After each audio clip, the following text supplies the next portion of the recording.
Makasaysayang araw po, it's showtime! 207 years ago, September 16, 1807, nagsimula ang tinatawag na Rebelyong Basi sa Ilocos. Ang basi ay isang uri ng alak na gawa sa tubo. Rebelyon ang pinagsimulan ng alak? Paano nangyari? Noong 1782, ipinatupad ang monopolyo sa tabako. Inilagay sa kontrol ng pamahalaan ang paggawa at pagbenta ng tabako, lalo na sa Ilocos, at matagumpay na kumita dito ang kolonyal na pamahalaan at ang mga mayayaman. Ipinatupad din ang monopolyo sa alak, kung saan ang mga alak ay mabibili lamang sa mga pinahihintulutan ng pamahalaan. Ipinagbawal mismo sa maraming Ilocano ang paggawa ng basi na bahagi ng lahat ng kanilang mahalagang mga ritual tuwing may nanganganak, namamatay, tuwing may kinakasal, tuwing nagwawagi at natatalo sa pakikibaka. Pinakamatinding tinamaan ang bayan ng Pidig na ang basi ang pangunahing ikinabubuhay. Sa kabila nito, patuloy na pinahintulutan ng isang prinsipalya na si Cabezang Pedro Mateo ang patagong paggawa nito. Nang samsamin ng kanyang mga lupa, natuklasan ng mga Espanyol na si Mateo ay utak ng isang lihim na kilusang politikal laban sa kolonyalismo.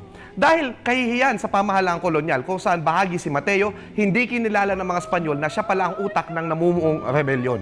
Nagtatago na noon sa kabundukan si Mateo at nakilala ang mistisong anak ng isang babaeng tingyan na si Salorogo Ambaristo. Sila ay nagkasundo na maglulunsad ng isang rebelyon laban sa mga Espanyol. Si Mateo ang naging pinuno at estratehista at si Ambaristo ang kanang kamay nito.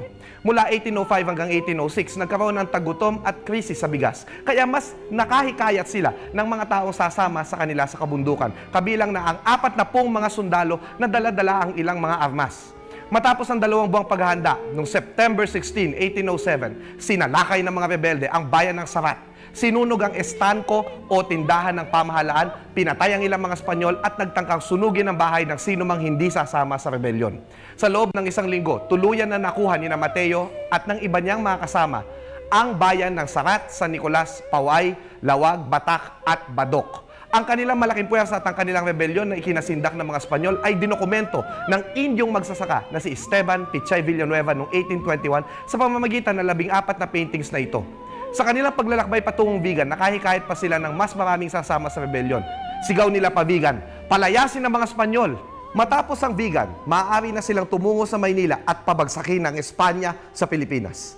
Hindi lamang ito rebelyon ng Lasengo, kundi reaksyon sa matinding kahirapan at kaswapangan. Ngunit, noong September 28, 1807, naharang sila sa Bantaway River sa San Ildefonso, 2 bayan mula sa Vigan. Habang tumatawid sa malalim na ilog, pinagbabaril ang mga rebelde at pumula ang ilog sa dugo ng mga bayani. Ang mga pinuno ay nahuli at binitay sa plaza ng Vigan. Matapos pa noon ay pinugutan ng ulo, nilagay sa mga hawla upang balaan ng lahat na huwag nang umulit magpasaway. Ngunit, matapang ang mga Ilocano, 2 pang rebelyon ang mangyayari sa Ilocos sa mga sumunod na taon. Ako po si Xiao Chua, para sa telebisyon ng bayan. And that was Xiao.